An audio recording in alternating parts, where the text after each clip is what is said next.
আমাদের মাঝে যারা নেতৃত্ব দানকারী আছে অনেকেই আক্রান্ত। প্রত্যেকটা সমাজের ব্যক্তি এই ব্যাধিতে আক্রান্ত, যে কারণে আজকে সবাই চুপ। আমাদের বার্তা স্পষ্ট এবং পরিশুদ্ধ। আমরা যেই বার্তা নিয়ে আপনাদের মাঝে আসছি, আমরা জানি এই ব্যাধিতে সবাই আক্রান্ত, প্রত্যেকটা পরিবার, প্রত্যেকটা বাবা, যে কারণে আজকে সমাজে তারা কথা বলতে নারাজ। এবং আমাদের মাঝে যারা নেতৃত্ব দানকারী আছে অনেকেই আক্রান্ত। প্রত্যেকটা সমাজের ব্যক্তি এই ব্যাধিতে আক্রান্ত, যে কারণে আজকে সবাই চুপ।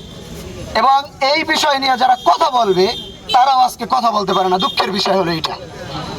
আমরা যারা সচেতনতামূলক কাজ করি এবং যুব সমাজ আছি, আমরা যখন এই বিষয় নিয়ে কাজ করতে যাই তখন দেখা যায় আমাদের মুরব্বীরা আমাদেরকে বলে যে বেটা এই বিষয় নিয়ে কাজ করো তো, জীবন তো ঝুঁকিপূর্ণ।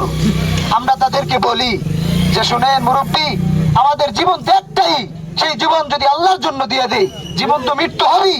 আমরা তো দেখেছি ঢাকা লঞ্চের ভিতরে পড়ে কিভাবে পিষ্ট হয়ে মারা গেছে, ঠিক না?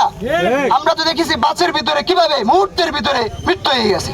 এই মৃত্যু তো একদিন হবেই, ন্যায়ের পক্ষে থেকে, হকের পক্ষে থেকে মৃত্যু হবে। আমরা জানি রাঙামাটিতে এই মাদকের যে ভয়াবহতা এবং মাদকের যে বিস্তার প্রত্যেকটা জায়গায় ছড়াই গেছে। শুধু ছোট বাইজদা না, শুধু কাউখালী না, প্রত্যেকটা জায়গায় মানুষ হতাশ, মা বাবা হতাশ, সমাজের জ্ঞানী গুণীরা হতাশ, এবং বিশেষ করে শিক্ষিত সমাজ হতাশ। এই যুব সমাজ কোথায় চলে যাচ্ছে? এই মাদক ব্যবসায়ীদের কারণে এবং মাদক যারা সেবন করতেছে এদের কারণে সমাজটা ধ্বংস হয়ে যাচ্ছে। আমরা চাই যে আমাদের এই যুব সমাজে মাদক থাকবে না, একটাই কথা।